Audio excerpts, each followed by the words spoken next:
di Bojonegoro itu banyak objek wisata yang beda dengan objek wisata di daerah yang lain. Karena wisata itu kan tidak hanya sekedar melihat, mengunjungi, melihat. Yang paling diminati itu wisata yang seperti apa sebenarnya? Kalau orang Bojonegoro, karena dia sudah biasa melihat Bojonegoro, tentunya dia pengen melihat keluar. Nah, kita kadang-kadang melihat masyarakat, alah wisata Bojonegoro ini ngono wae, paling ya opo.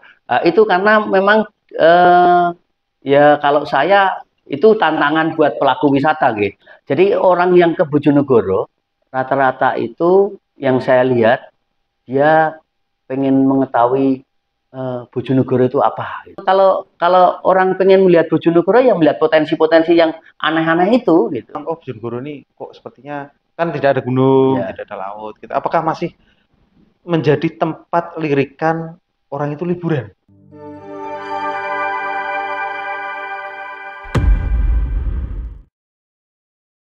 Selamat datang di Radar Bojonegoro. Ya, ini adalah edisi kita yang kedua kalinya di tahun 2025. Ya, tamu kita kali ini adalah Pak Wahyu Setiawan. Beliau adalah pelaku ekonomi kreatif dan juga salah satu pemilik travel ya yang cukup sukses di Bojonegoro. Selamat siang Pak Wahyu. Ya, selamat siang. Radar ya? Iya, pemirsa. Podcast Radar Bojonegoro. Mantap ini. Ini jadi kita mau cerita-cerita sama Radar Bojonegoro. Kok iso apa? Kok katanya kok sukses sendiri. Oke, Pak Wahyu ini adalah sudah 2 kali kesini Pak Wahyu. Ya. Sudah 2 kali mampir di studionya Radar ya. Yang pertama dulu ketika Pak Wahyu ini ikut kontestasi politik. Itu masa lalu. Di tahun 2024. Sudah 1 tahun Pak Wahyu. Iya. Ini sekarang ini Pak Wahyu kembali ke dunianya lagi, ke dunia bisnis, travel, wisata, travel apa banyak. Oke Pak Wahyu, kita bisa sedikit kita akan membahas tentang potensi-potensi wisata yang ada di Bojonegoro. Kira-kira menurut Pak Wahyu ini seperti apa Bojonegoro ini? Ini kan memiliki banyak tempat wisata ya Pak. Ada Kayangan Api, ada pemandian air Grogolan, ada mana? Banyak lah Pak Wahyu. Itu kira-kira seperti apa Pak Wahyu? Wisata Bojonegoro berpotensi berkembang atau emang ya gitu-gitu aja ya Pak? Ya, terima kasih podcast Radar Bojonegoro. Jadi begini, melihat peluang potensi wisata Bojonegoro itu tentunya kalau saya pribadi sebetulnya sangat saya ulangi sangat menjanjikan. Kenapa begitu? Karena selama ini saya juga sudah merasakan dari beberapa objek wisata yang ada di Bojonegoro, utamanya katakanlah hari ini yang lagi trending itu kan Masjid An-Nahda yang di Margomulyo. Itu kita hampir ya minimal seminggu sekali lah. Setiap seminggu sekali ada beberapa teman-teman dari travel agent yang luar kota yang tentunya mau masuk ke Bojonegoro. Dia kan mesti pengen tahu banyak potensi apa wisata yang Bojonegoro yang lagi trending hari ini kan Masjid itu ya? Masjid An-Nahda. Nah, berarti kita akan mensinergikan dengan beberapa potensi objek wisata yang lain yang ada di Bojonegoro. Nah, perlu digarisbawahi kalau saya ngapunten di Bojonegoro itu banyak objek wisata yang beda dengan objek wisata di daerah yang lain.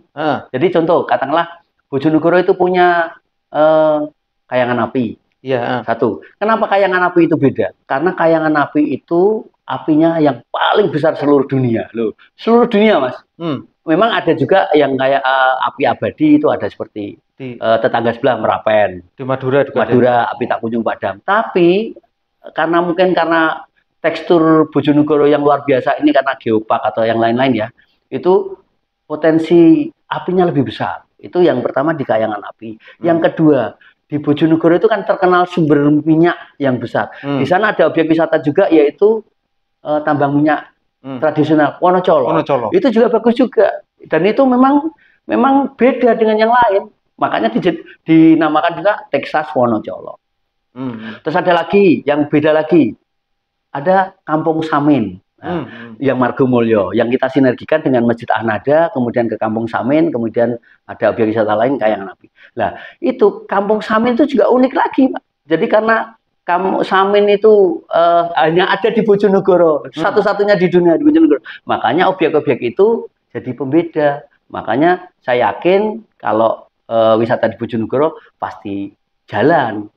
Tergantung pelaku wisatanya bagaimana dia menjual. Kemudian karena wisata itu kan tidak hanya sekedar melihat, mengunjungi, melihat, terus kemudian kayak dia perlu apa rangkaiannya, ada kuliner, ada UMKM dan lain-lain kan ada. Seperti yang sekarang ini Bojonegoro lagi tren juga UMKM apa kuliner kerupuk kelenteng yang warisan budaya tak benda yang baru dimunculkan dari pemerintah Republik Indonesia itu. Jadi macam-macam lah. Jadi kalau di Bojonegoro untuk potensi wisata, saya pikir sangat masih ada tren untuk naik dan dengan akomodasi yang semakin mudah. Katakanlah kita mau ke objek wisata yang lain, katakanlah luar kota, ada kereta api, ada bis yang siap kita jalankan, kita masih bisa. Gitu. Oh gitu. Pak Yu kita sebagai pelaku wisata sudah cukup lama, Pak. Ya, mulai tahun 96. 96 sudah ikut bergelut di bidang wisata, Pak Yu, di bidang travel dan wisata. Selama ini rata-rata itu ke kota mana aja dan yang paling diminati itu wisata yang seperti apa sebenarnya kalau menurut Pak Yu?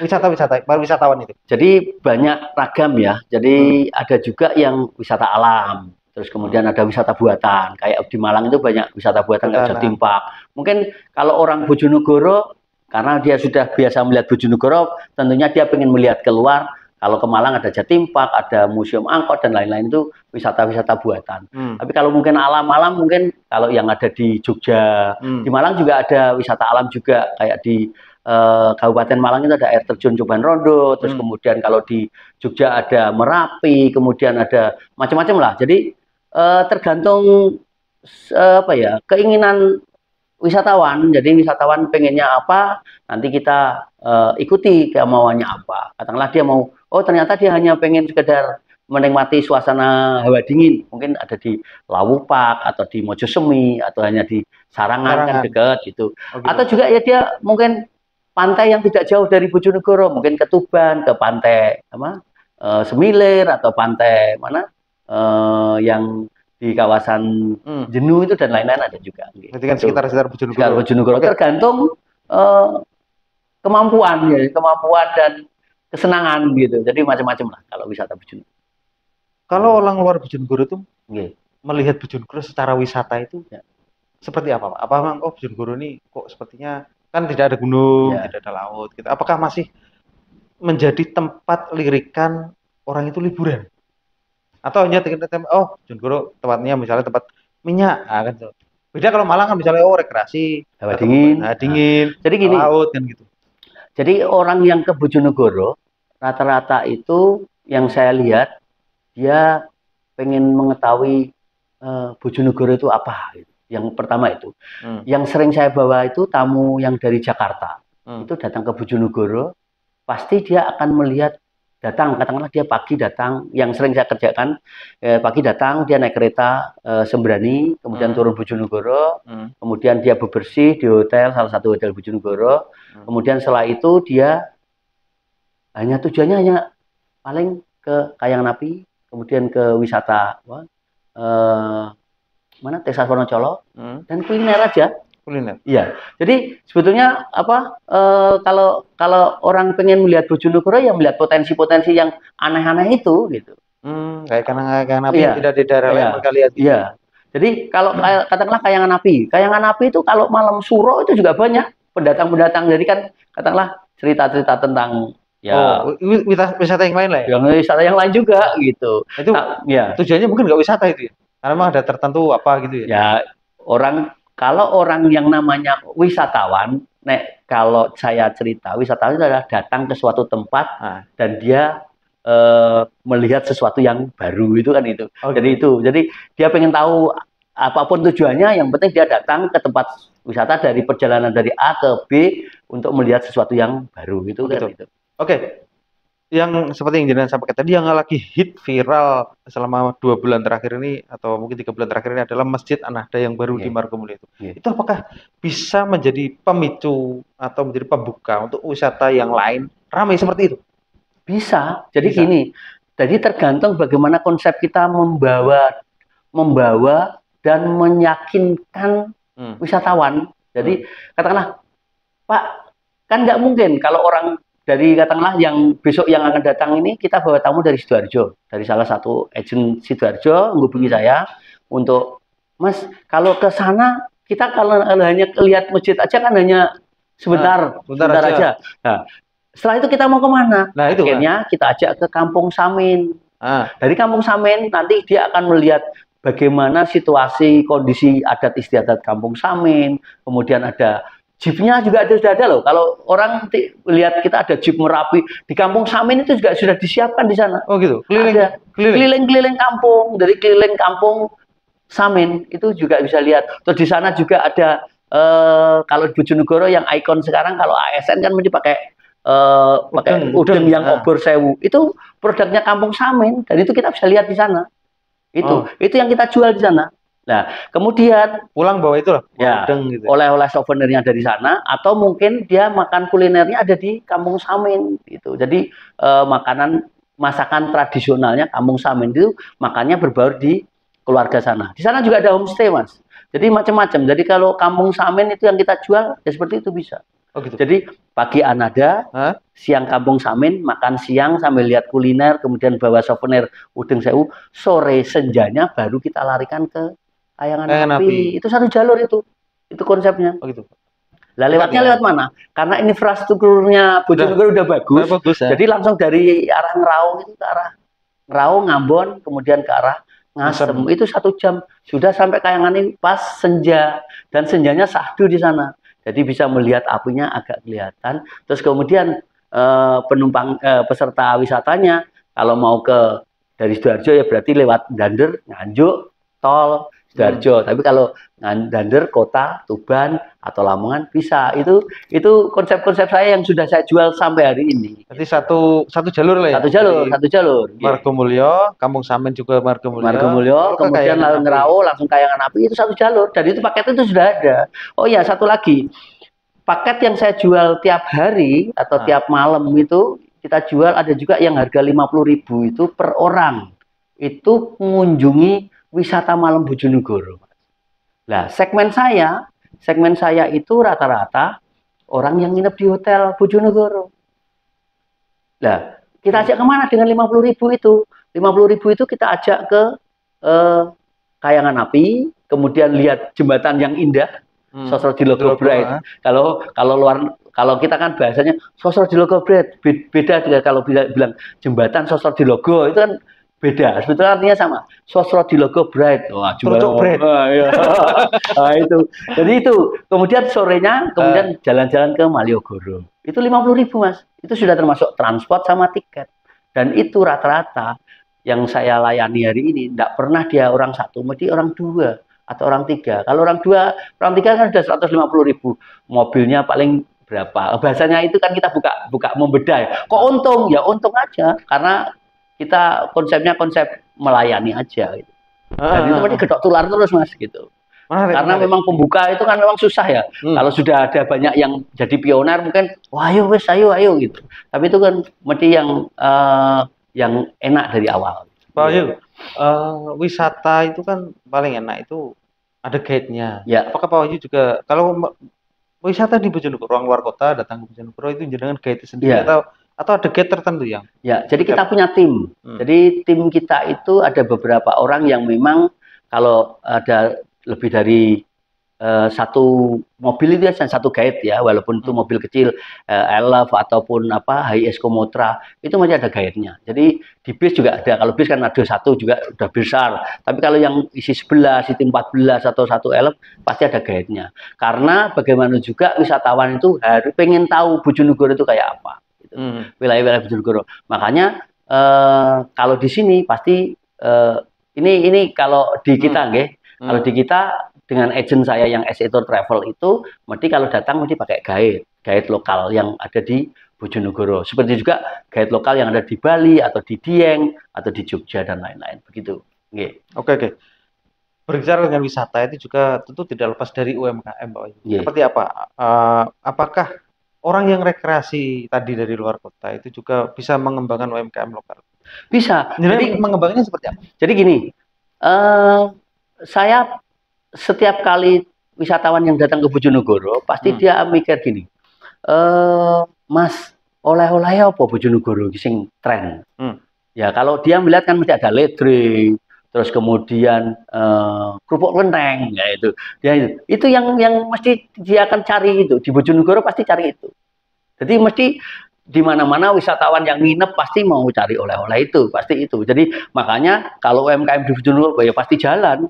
Karena wisatawan yang datang pasti butuh oleh-oleh, nggak mungkin enggak. Contoh sekarang, karena kita sering bawa tamu juga yang terakhir itu ke Ledok. Ledok itu kan ada kuliner tahu ledok. Dia datang ke situ juga. Ke ini dia melihat, oh ternyata proses pengolahan itu yang kita jual.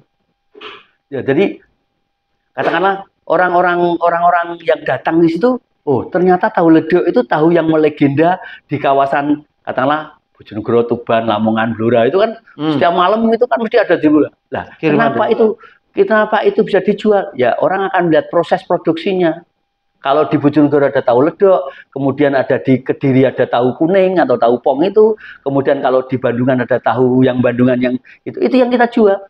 Itu. Dan itu kalau kita membawa tamu, ya tentunya kita dapat untung dari ini paket wisata yang untuk kuliner ini. Jadi beberapa kuliner itu bisa lihat. Kemudian ke kerupuk kelenteng juga bisa lihat itu proses produksinya bagaimana. Itu bisa juga macam-macam. Jadi UMKM di Bojonegoro itu sudah siap sebetulnya sudah siap.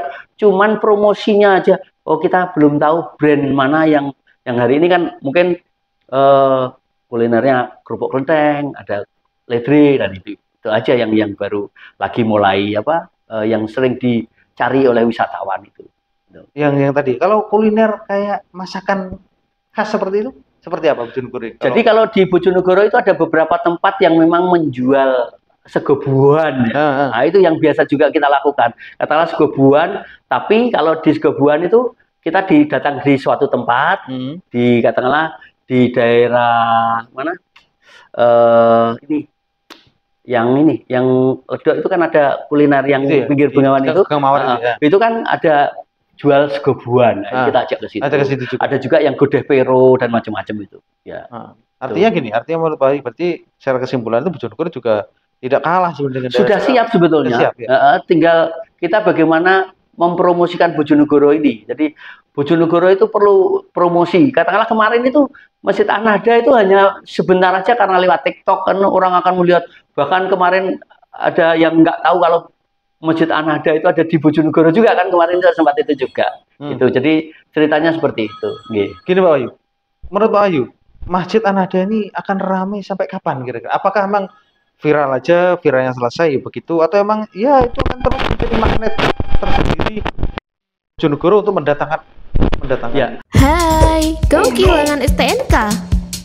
Tak perlu khawatir, langsung saja menuju kantor Radar Bojonegoro. Nah, sampaikan ke petugas jika ingin pasang iklan STNK hilang. Ya, pasang iklan STNK hilang cuma Rp68.000 saja. Jadi kalau saya yakin yang namanya masjid itu yang tidak akan sepi sepanjang masih ada. Oh iya, oke. Jadi kalau saya melihat orang di sana itu kan ceritanya kan satu karena dia jalur kemudian dia mungkin mau beristirahat dan itu pasti yakin dan itu pasti tidak akan sepi, pasti ramai terus itu. Ya contoh aja Masjid Turen itu kan dia juga nggak akan pernah sepi. Syahid Solo ya. Turen itu di Malang, terus kemudian Syahid Solo itu kan tetap ramai terus. Ada lagi yang wisata buatan lagi yang ramai terus apa yang di Semarang itu ada yang tempatnya untuk umroh itu loh, yang contoh-contoh gitu, di masjid itu namanya Azharo. Itu kan juga ramai terus, jadi tidak akan sepi lah. Kalau saya yakin ini fenomena wisatawan yang ada di Margomulyo ini tidak akan sepi lah, tinggal bagaimana masyarakat sana menangkap peluang itu. Karena begini, kalau di wisatawan kebetulan kita di Asosiasi Pegiat Pelaku Pariwisata. Jadi berapa kira-kira wisatawan itu yang mampu membelanjakan di wisata lokal itu? Katakanlah, oh ternyata saya punya duit 30.000 atau 40.000, 10.000 atau 20.000, itu sudah cukup sebetulnya. Katakanlah contoh, kalau wisatawan katakanlah di Grabah Rendeng itu dia akan membelanjakan minimal 30.000 lah. 30.000. Kenapa? Dia bayar untuk anak-anaknya melukis gerabah, kemudian mungkin kalau dia berkebutuhan untuk ke toilet atau parkir atau makan, itu pasti sudah 30.000. Katakanlah yang berkunjung di situ 100 orang setiap hari, padahal lebih sekarang. 100 hari. Berarti udah berapa uang yang beredar di situ? Udah 3 juta, itu sudah menghidupkan semuanya. UMKM-nya juga jalan. Katakanlah UMKM yang di sana itu ada yang jualan peyek, ada yang jualan mareng, ada jualan macam-macam, akan jalan semua. Jadi ada korelasi positif dengan pengembangan wisata dan lokasi wisata yang jadi trending, itu akan menumbuhkan kegiatan ekonomi yang ada di masyarakat sekitar. Pasti itu, Mas. Tuh. Rendeng kok tidak jadi itu paketnya jenengan dari. Jadi gini, ada kalau rendeng biasanya paket kita itu ada juga satu paket rangkaian. Biasanya ada rendeng, kemudian ada melihat penangkaran rusa di sana. Oh iya, di Maluku juga. Di Maluku juga. Kemudian ada satu lagi paketnya di rendeng itu apa ya? Langsung dirangkaikan dengan langsung lari ke Bendung Gerak. Jadi ada melihat rusa, paket rendeng, kemudian langsung lari ke Bendung Gerak, bisa juga ke kebun blimbing atau ke kebun jambu yang ada di Desa Padang, Truco. Itu sudah, jadi sebetulnya sudah ada rangkaian semua itu, Mas. Jadi kalau di Bojonegoro itu nggak akan kehabisan lah kalau untuk cerita-cerita itu. Jadi masih bisa terus. Oke. Gitu. Terkait promosi, Pak, ya apa aja kira-kira yang dibutuhkan, promosi seperti apa sih sebenarnya yang bisa membuat wisata di Bojonegoro cukup terkenal? Jadi satu hal yang gini. Jadi masyarakat karena kita kadang-kadang melihat masyarakat itu, alah wisata Bojonegoro iki ngono wae, paling ya apa. Itu karena memang ya kalau saya itu tantangan buat pelaku wisata, gitu. Tantangan buat pelaku wisata. Jadi kalau saya ya otomatis pelaku-pelaku wisata utamanya yang UMKM atau yang orang-orang seputar yang menjadi ladangnya wisata di situ ya harus membuat konten lokal, mulai medsos-medsos kita gunakan, FB dan lain-lain yang kita gunakan itu seperti itu. Jadi paling tidak wisatawan di situ juga, oh ternyata di sini tuh ada begini, gitu. Kan kita nggak tahu, karena orang-orang sekarang itu senangnya lihat HP, ya udah main aja TikTok, kemudian capcut atau kemudian Facebook, Instagram dan lain-lain. Apa memang harus masif dipromosikan semua tempat wisata itu melalui seperti itu tadi? Bisa juga. Kemudian atau gini, kalau yang sering terjadi yang kita lakukan, kita kan ada kerjasama dengan beberapa Pemprov Bali, Pemprov Jogja. Itu jadi gini, dari pihak-pihak agent travel yang luar kota itu bisa didatangkan ke Bojonegoro. Tentunya ada field trip, kemudian diperkenalkan, kemudian disebutkan beberapa fasilitas yang ada di Bojonegoro wisatanya, kemudian keunikan. Jadi kita menjualnya tanda kutip keunikan. Ya. Kalau tidak ada keunikan, katakanlah, opo? Karena mungkin katakanlah kita mau jual objek wisata yang ada kolam renang. Mungkin di objek wisata lain juga sudah ada kolam renang, gitu. Katakanlah kita mau menjual objek wisata, katakanlah gunung, kita masih ada juga beda. Katakanlah Gunung Pandan, itu kan karakteristiknya beda. Jadi itu yang ada keunikan itu yang kita jual. Katakanlah negeri atas angin. Negeri atas angin berarti kalau kita mau ke Gunung Pandan mungkin malamnya bisa base camp trek di situ, kemudian baru naik paginya ke Gunung Pandan. Itu juga bisa juga dibuat begitu. Jadi ada cerita yang kira-kira pembeda. Saya yakin kalau objek wisata Bojonegoro itu unik-unik dan beda dengan objek wisata yang lain. Tentunya makanya kita masih optimis untuk menjual objek wisata Bojonegoro laku, gitu. Pasti laku lah. Karena ya itu tadi saya cerita awal. Kenapa saya masih optimis untuk menjual Bojonegoro? Karena Bojonegoro itu objek wisatanya beda dengan yang lain. Utamanya 3 tadi itu. Ada Kayangan Api, ada Kampung Samin, kemudian ada Texas Wonocolo, itu sudah beda semua.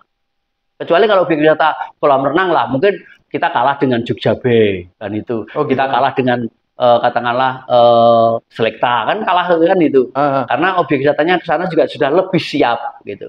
Nah, tapi dengan keunikan dan karakteristik masyarakat Bojonegoro, terus kemudian keramah tamahan masyarakat Bojonegoro, saya yakin objek wisatanya jalan, UMKM-nya jalan, kemudian masyarakat akan mencintai produk-produk Bojonegoro, kemudian dia akan banyak bercerita, gitu. Jadi Saya yakin kalau Bojonegoro siap lah untuk apa? Untuk menjadi Kota tuan rumah wisata. wisata. Iya, iya. Jadi beda. Karena gitu. Meskipun tidak memiliki laut, tidak ada gunungnya, gitu, tapi ada keunikan-keunikan. Iya, jadi kita menjual keunikan. Kita menjual keunikan wisatawan yang ada di ada yang di Bojonegoro. Jadi cerita. Jadi kita cerita, oh ternyata Kayangan Api itu tempatnya Empu Kriyokusumo membuat keris dan dia merupakan api terbesar itu kan itu. Oh, ternyata saya cerita lagi, oh ternyata di Texas Wonocolo itu adalah objek wisata tempat apa penambangan minyak tradisional yang hampir sama seperti kehidupannya di Texas kan itu. Oh ternyata Kampung Samin itu mungkin hampir sama dengan yang ada di Banyuwangi, ada Kampung Using kan itu. Jadi kita bercerita tentang itu keunikan-keunikan yang ada di Bojonegoro gitu. Jadi kalau objek wisatanya mungkin hampir sama-sama semua ya kita nggak akan nggak akan nggak ada yang sesuatu yang beda gitu. Dan makanya saya yakin kalau objek wisata Bojonegoro pasti jalan dan laku itu. Berarti bisa dibilang kalau wisatanya jalan, UMKM-nya juga jalan pasti itu, karena itu sudah satu rangkaian itu. Jadi kalau orang datang ke Bojonegoro, mesti dia akan mencari kulinernya apa, mesti oleh-olehnya apa, souvenirnya apa, gitu. Jadi kayak mesti dia akan cari itu pasti. Jadi mesti cari, oh ternyata kalau di Jogja ada bakpia, di Bojonegoro ada kerupuk kenteng, ada ledre gitu kan, macam-macam gitu. Kalau di Bali ada pai susu kan biasanya gitu ya. Berarti di Bojonegoro apa yang perlu di ini? Oh kulinernya kalau di Bali ada nasi betutu. Kalau di Bojonegoro ada sego buahan. Kan itu beda semua. Gitu. Berarti masyarakat luar daerah ini jangan ragu ya ketika jangan ragu. Rekreasi ke Bojonegoro menarik tempatnya gitu. Ya. Menarik. Banyak macam ya seperti kan Pak Oji tadi. Iya. Jadi kalau jadi orang kalau cerita Bojonegoro nggak akan berhenti. Jadi kalau orang mengeksplor katakanlah mengeksplor Kampung Samin, mengeksplor Kayangan Api, mengeksplor Texas Wonocolo dan objek-objek wisata lain, tentunya ya banyak macam ragamnya. Terus kemudian ada satu lagi yang perlu kita buka lagi. Sekarang ini lagi tren wisata religi. Nah, wisata yang kunjungan ziarah itu. Nah, di Bojonegoro itu kan banyak-banyak wali juga. Ada Wali Kidangan, ada Sunan Blongsong, kemudian ada Masjid Mina Anggrung, dan itu peradaban Islam itu kan sekarang udah mulai banyak orang yang berkunjung ziarah itu. Nah tentunya itu menjadi apalagi kalau sekarang kalau yang terakhir itu saya bilang di Wali Kidangan. Wali Kidangan kan tempatnya di Desa Sukorejo, Kecamatan Malo, itu kan naik ya. Di sana sekarang sudah ada ojek, Mas. Jadi kayak kalau orang-orang yang biasanya jalan kaki nggak kuat, itu sekarang sudah ada kita siasati yang pengen ziarah, ada yang naik ojek. Itu di sana sudah kita siapkan sekarang, Mas. Jadi semuanya sekarang sudah bisa semua di Wali Kidangan itu. Itu. Jadi wisata religi itu banyak lah. Itu. Jadi sekarang kita mau membaca peluang apa yang bisa dibawa untuk menarik wisatawan ke Bojonegoro. Tentunya menunjukkan keunikan, kemudian keramah tamahan masyarakat, kemudian cerita apa yang ada di Bojonegoro itu. Apalagi Bojonegoro sekarang kan kota yang kaya, ada minyak, otomatis yang paling lagi tren itu ya Texas Wonocolo bisa dilihat, kemudian geobaknya Kayangan Api juga bisa dilihat kan itu. Oke, menarik sekali perbincangan kita hari Pak Oji. Oke Pak Oji, terima kasih banyak sudah menyempatkan diri mampir di podcastnya Radar Bojonegoro. Nanti kita akan sambung di edisi berikutnya Pak Oji. Oke. Ya, jadi gini, teman-teman kalau mau wisata ke Bojonegoro, jangan khawatir. Bojonegoro itu luar biasa. Dan tentunya Bojonegoro itu ada banyak keunikan yang wisatanya beda dengan objek wisata yang lain. Makanya kalau teman-teman mau wisata ke Bojonegoro, jangan lupa nanti kita ajak jalan-jalan, tentunya ada guide pemandu wisata Bojonegoro yang luar biasa. Terima kasih untuk Bojonegoro, terima kasih untuk Radar Bojonegoro tentunya. Thank you. Oke teman-teman, Radar Bojonegoro, demikian perbincangan kami dengan Pak Wahyu Setiawan. Semoga video ini bermanfaat untuk Anda semua. Assalamualaikum warahmatullahi wabarakatuh.